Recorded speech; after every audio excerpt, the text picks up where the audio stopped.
Hi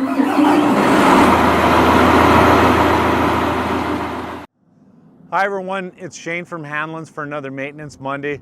Today we're going to talk about fall conveyor maintenance. So we've gone through engine stuff in the past.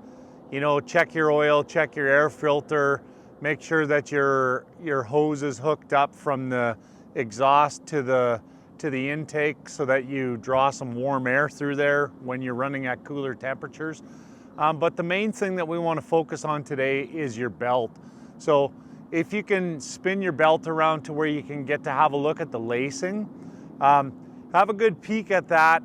Look at the way the pin goes into the clips, and make sure that there's not an over amount of wear there. You can loosen the belt off and just replace the pin. That will give you some extra life on your lacing.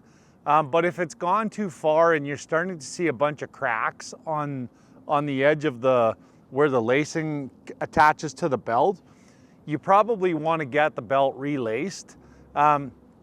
If it hasn't broken, you can actually do it in the machine. It's a little bit simpler than pulling it all out of the machine and bringing it in, but you can do it in the machine. There are lacing installers that you can do it right on the machine. So then just make sure that you cut that belt nice and straight and talk to the parts department. They'll get you some lacing and you can get it all put together before it tears apart and then piles up inside the tube while you're working with it. The biggest thing when you're all finished, make sure you take some silicone and put it across that lacing face and let it dry so that it seals that up, and then you don't have material trickling in behind the belt that way. So hopefully that helps you out. Thanks for watching.